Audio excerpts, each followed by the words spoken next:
సంచలన నిర్ణయాలకు పెట్టింది పేరైన స్పేస్ ఎక్స్ అధినేత ఎలాన్ మస్క్ మరో సరికొత్త నిర్ణయం తీసుకున్నారు. అంతరిక్ష యానం నుంచి రాజకీయాల వరకు ప్రతి అంశంలోనూ తన ముద్రను చాటుకునేందుకు ఆరాటపడే మస్క్ అమెరికాలో కొత్త రాజకీయ పార్టీ పెట్టబోతున్నట్టు ప్రకటించారు. గత అమెరికా అధ్యక్ష ఎన్నికలకు ముందు నాటి రిపబ్లికన్ పార్టీ అభ్యర్థి ట్రంప్ కు కుడిభుజంలా నిలిచిన మస్క్ గెలిచిన తర్వాత ట్రంప్ ప్రభుత్వ నిర్ణయాలతో విభేదిస్తూ వచ్చారు. తాజాగా వన్ బిగ్ బ్యూటిఫుల్ బిల్ విషయంలో వారి మధ్య విభేదాల నేపథ్యంలో మస్క్ కొత్త పార్టీని ప్రకటించారు.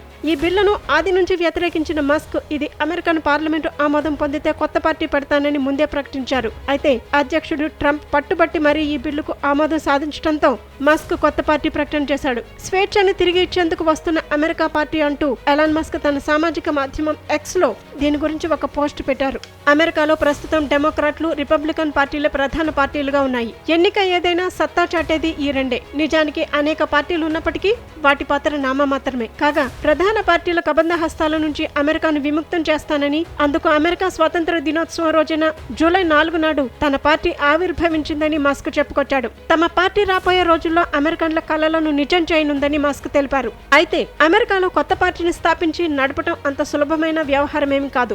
ప్రతి రాష్ట్రంలోనూ కఠినమైన నిబంధనలు, లక్షలాది సంతకాల సేకరణ వంటి సవాళ్లు ఉంటాయి. మస్క్ వద్ద అపారమైన సంపద ఉన్నప్పటికీ ఆయన పార్టీ రెండు ప్రధాన పార్టీల మధ్య ఓట్లు చీల్చడానికే తప్ప తనంతట తాను అధికారంలోకి వచ్చే ఛాన్స్ తక్కువేనని నిపుణులు అంచనా వేస్తున్నారు. అయితే దీర్ఘకాలంలో రాజకీయాల మీద కూడా తన ప్రభావాన్ని పెంచుకోవచ్చని, అన్నీ కుదిరితే అధ్యక్ష పీఠం ఎక్కవచ్చని మస్క్ ప్లాన్ చేస్తున్నట్లు తెలుస్తోంది.